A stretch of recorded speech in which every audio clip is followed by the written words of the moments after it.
Hey folks, Max from Woodsman's Finest here. I don't know if you remember, if you've been on the channel for a while, you know that my first ILF bow and my first ILF longbow actually was a VPA 13-inch vaporizer with VPA by Sky longbow limbs. Well, that rig actually started my love for ILF longbows. I didn't like the 58-inch platform, so I got rid of it at some point. So VPA came out with something new to change the game for me, and I want to tell you about it.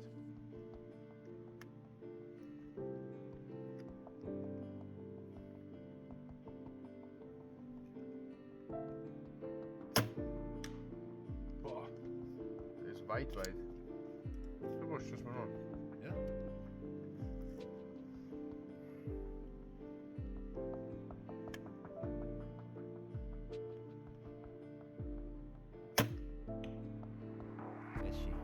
Ja, dat was best.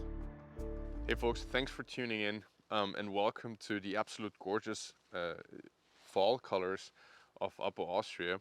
I have something pretty cool here for you that I want to show you today. First of all, thank you very much for tuning in, and I kept you there in the rain for a little bit, but I wanted to really test a couple of new rigs and I had a little bit of a summer break, so thanks very much for being back.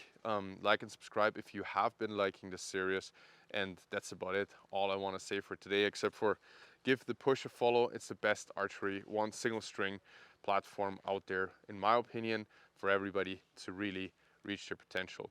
So what we got here today, without further ado, this is the new VPA 15-inch vaporizer, and I got the tree bark, oak bark, I don't know what exactly they called it, finish here, but it's an absolutely cool platform. And I paired it with BOSEN extra long ILF longbow limbs for an overall package of 62 inches. I figured out that I don't really like these short bows, 58, 60 inches or even shorter, despite having a short draw, because my shoulder's pretty bad. I've got pretty bad injuries in my left shoulder from American football, grappling and this and that and the other. And a little bit longer bow helps me being stable, and I like the draw cycle a little bit more. So this, like I said, this 15-inch with extra long longbow limbs actually results in a 62-inch platform. All right, guys, we're on the way. Here in the most gorgeous scenery here in Austria. I'm taking a couple bows that I really wanted to review for a long time. With me up to some very beautiful, some of the most beautiful 3D archery courses in the world, I think. And they both deserve it. They're both platforms that I really like, and they're way overdue. So since it is hunting season in the US, I thought it would be perfect timing, as everybody's really hyped up, to show these two bows to you that I use myself for hunting in Hungary. So come along. Cheers. Now 62 inches with a long working limb is actually super comfortable to shoot. And I want to start right away by just like giving you a couple of pointers. So I have a little bit of a dampener on front. I have my Eagle Flight quivers. I have my 350s with about 225 up front. Lighted Nox vanes, and I'm shooting a Nap center rest. And the string, which is very important for me, is 652 Spectra. I've never moved away from it. I've tried a lot of different string materials. But this, compared to other string materials on the same bow with very minimal dampening, actually resulted in a way more quiet bow than with any other more sturdy or less stretchy, more rigid, if you will, string material. Let's just really kick it off with the grip to tip by going straight over the grip. It is a Jaeger Low 2.0, and this is an amazing grip that I also ordered on another platform that I'm gonna be reviewing really soon. This is the grip that I would carve myself out of other grips because everything else was too high for me. I had other issues with it. So I had a lot of R-core grips. I had a lot of other like proprietary grips on my Gillo risers, etc., etc. And usually I wouldn't be 100% comfortable with them. Usually I would take a knife and just carve them down to what I wanted. And this Jaeger Low 2.0 is definitely a grip that I can just leave as is. I don't have to change anything about it. It's a really positive lifeline. and the angle for my fixed crawl that I'm shooting is just perfect. Lower grip, if you're shooting 3 under or you're crawling, whatever, a lower grip is definitely positive. And with my issues with my left arm and my left shoulder, that is a total necessity for me. Now moving out, we have a little bit of an interesting setup here. Just like on the VPA 13-inch riser, we actually do have this little pyramid-shaped shelf that is supposed to give you, if you want to shoot off the shelf, and just with a bolt as a side plate, this is how it comes. It allows you to just have the arrow sitting on just a little ridge, so it goes straight across the shelf, being perfectly over the pressure point of the lowest part of the grip. Now there's a burger hole with a standard threading that takes a bolt, or it takes like a springy rest, it takes a nap center rest, whatever you want. Very, very low down to the shelf. So it is a little bit tight if you want to run a springy, that the springy rest actually really gets to move. And also this nap center rest here has a tendency to not move as freely because it's very tight down to the shelf. Now they made a hole right up just above that lower shelf strike plate hole, so to say, but it's a little bit odd because they moved it forward. So rather being perfectly over the pressure point of your grip, it seems that it's actually moved forward a little bit, and I think that has to do with the very extreme shape of this riser that has very minimal material in the side plate or in the window of the riser. So I think that's the reason. It is a little bit odd in the beginning, but it doesn't give me weird arrow flight or anything like that. I've gotten used to it. It's a little bit of a weird decision. I don't think it's a problem in the end. I would have liked to see it straight above my pressure point of my grip, but like I said, in my opinion, if you're talking about philosophy of use, this is not a bow that you're shooting out to 40, 50, 60 yards. This is a light, very optimized hunting setup for blinds, as you can go with like short or medium limbs down to like 56, 58, with normal limbs to 60 inches and with extra long limbs to 62. So it is a very wide spectrum of blind, tree stand, and very nimble woods bow. So I think this has its limits somewhere around 25 to 30 yards, I guess. And therefore, little details like this probably not going to weigh in as heavy. Now moving out, there is another thing that I really love about this new setup. They actually have enough space now to give you a stabilizer hole. I am a big proponent of having a super stable bow that doesn't like kick back on the release or fall back on the release. It would be definitely a little bit stressful for my brain to have this happen all the time, so I always add weight, stabilizers, and so on and so forth. And I do love that this 15-inch has this stabilizer hole now. Of course, on the back we have the two holes for your quivers, for your added sights if you wanna use something like that. And then moving up and out, you have some really interesting tiller bolt setups. So these actually are stainless steel screws. They have a washer and then a second washer actually, and they are not fixed or like they're not tensioned from the back with a set screw from the other side, or with something that spreads open the screw inside, the tiller bolt inside. They actually do have a set screw on the side, and I'm not quite sure if I do like the solution the most. There's a couple of other platforms that use the same idea. Putting pressure on the thread of a screw from the side to keep it from moving doesn't seem very efficient. It also doesn't really seem very healthy for the screw or for the bolt in this case itself. So I don't like the solution too much. However, it does work perfectly fine, so I'm fine with it. Another thing that's really cool, I think, about these is that they have inlaid steel dovetails for the ILF system. So I think it saves a little bit of weight. It's also secure and it can also be exchanged. So you can see they also add a little bit of Velcro for you right from the factory, which is really cool. So it dampens down the contact point between the limbs and the riser a little bit. So you get less vibration, less noise, and so on and so forth. So I actually am a pretty big fan of that. Now, as far as the riser goes, before we get to the limbs, a couple last words about the riser.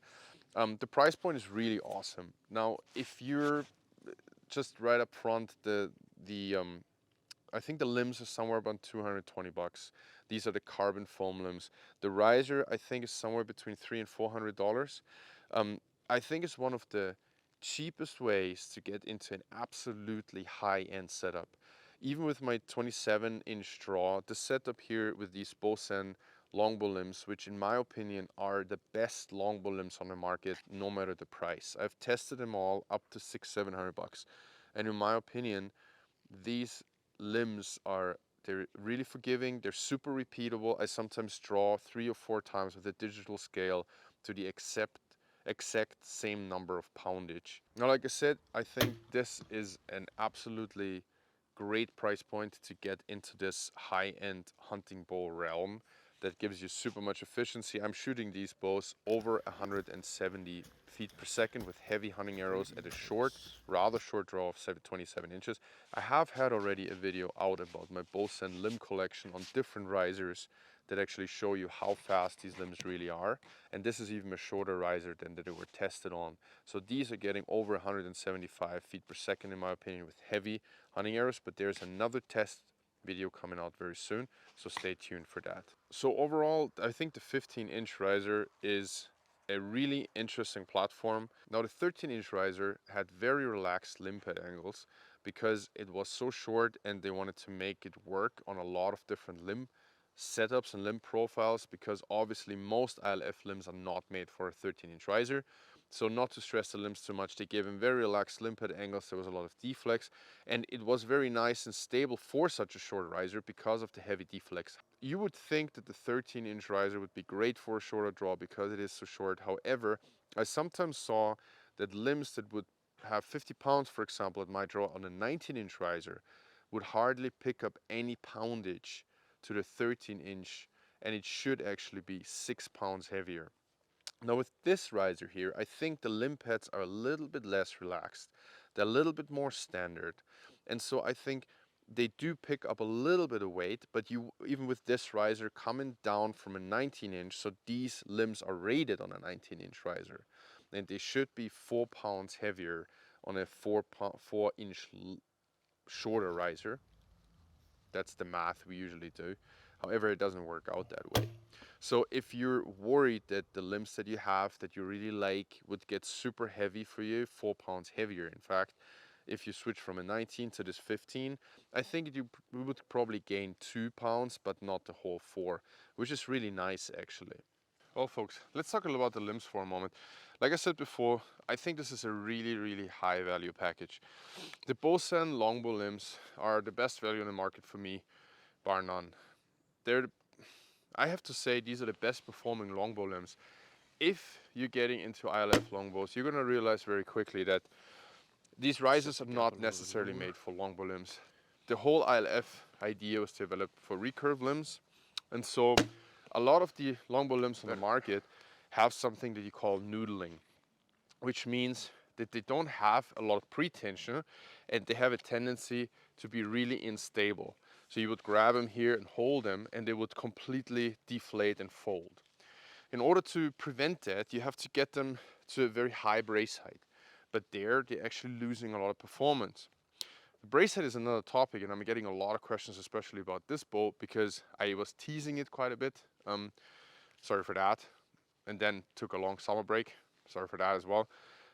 I'm running this at about 7 3/4 inches. And even with this quite regular brace height, these are performing really well, even at my 27-inch draw. I've had longbow limbs by some of the best in the business would cost up to $700, and they would all have certain issues.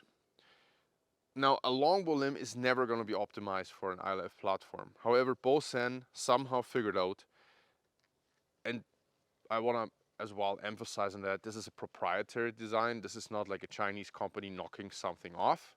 And I'm also not getting paid to say these are great. but they have been really performing on all of my risers. There's a long video where I'm shooting chronograph and I'm getting on a 17-inch riser with like these extra long ones, which is a 64-inch platform with my 27-inch draw, consistently with 11 and 12 grain per pound arrows, over 175 feet per second, which is really, really good. It's even good for a recurve limb, let alone a longbow limb. And I think if you don't like short platform and a longer working limb like I do, these extra long options of these longbow limbs are really great. Another great thing about these is there's no frills. It's a total no frills limb. They're all dead straight. All of the limbs I got from them have been dead straight. They have very light limb tips, which means that there is not a lot of mass up here that's basically slowing the limb down as it comes to brace height. The limb itself also is very light. Heavy mass weight limbs have been a little bit of an issue as far as performance for me. So I weigh them all individually, and these are some of the lighter ones, around I think 180, 190 grams. I found that heavy mass weight limbs are not well performing at all, and they're feeling very sluggish and very heavy, and even recurve limbs that are heavy mass weight can have somewhat of a little bit of, I wouldn't call it hand shock, but there's definitely something going on. These are light mass weight. They have really light mass weight tips that are super well made. They're super symmetrical. I've gotten limbs, Chinese made, but also crafted limbs that had completely unacceptable limb tips that were not symmetric. They were not in the middle. They didn't have the grooves on the same height. Impossible to get a bow that performs well because the string would be out of alignment. You couldn't be doing anything about it, and eventually would actually lead to a twisted or bent, sideways bent limb. It's pretty incredible these days. Risers can cost $600, $700, $800, $1,000. Limbs can cost $600, $700, $800, $1,000. In this case here, we have a bow that is made for hunting, that is made for the woods. I think the 15-inch platform has a huge amount of improvements over the 13-inch. Not just the geometry itself, the performance in the limbs, but also the addition of a second hole, the addition of a hole for a stabilizer on the front, more grip options, really cool design. They also have this limited edition American flag design, I think, that is absolutely rad. But only improvements in my opinion. With the price of, I think, a total of the entire bow that costs as much as some of the high performance risers or high performance limbs on the market, I think you're getting a super cool combo. And if you're an ILF longbow guy, chances are that this shape is what you actually always wanted to go for. That this shape is the one that you intended when you got into ILF longbows, because it just oozes hunting. And I don't know, there's a lot to say about a bow that looks great, that feels great, that has a super linear draw force curve, that has a nice gain on the back right here. It's not even a wall, I can keep going, but for my draw length there's an increase, a nice increase in weight that really allows me to pull against this wall if I'm after my I got my mental shot sequence, so to say, together. When I know I need to squeeze and push against that wall, these type of limbs do that for me. I don't know what else to say about this. Super happy exactly with this combination. I'm not going to shoot it with recurve limbs because, like I said, I'm a 62-inch bow guy through and through, even with my shorter draw. I really like these. I have not found a downside. Like I said, there's a couple of mini gripes. You know, the set screws on the side of the bolt. Maybe the slightly weird placement of the upper burger hole. But other than that, there's not a single thing I don't like about this, and I don't plan about getting rid of it like I did with the 13-inch because it was too short for me. nothing else to say about this. Then I hope you guys have been missing these videos. I've got a lot of questions about this specific setup. I hope this was doing it justice. I hope that you liked the footage from the summer around one of the most gorgeous 3D archery courses in Austria. Um, and let me know what you think. Let me know what you would like more or less in these videos. I'm trying not to ramble too much, but I'm sometimes making up my opinion and my thoughts about a bow for months and months. It is actually a pretty big undertaking for me to step in front of the camera and actually talk about these bows, because there's so many thoughts for me and I'm trying to narrow it down. But I'm a nerd at the end of the day. There's a lot of details. I'm a craftsman myself, so I pick up on a lot of little details, and it drives me nuts if I can't talk about it.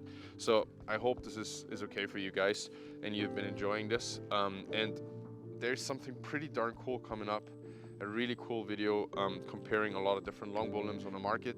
And there's also a video coming up about a bow platform that might have actually changed everything for me in regards to modern longbows, I guess, or modern archery platforms. So stay tuned for that one as well. Well, folks, thanks very much for tuning in, and I'm gonna see you in the next video. Cheers.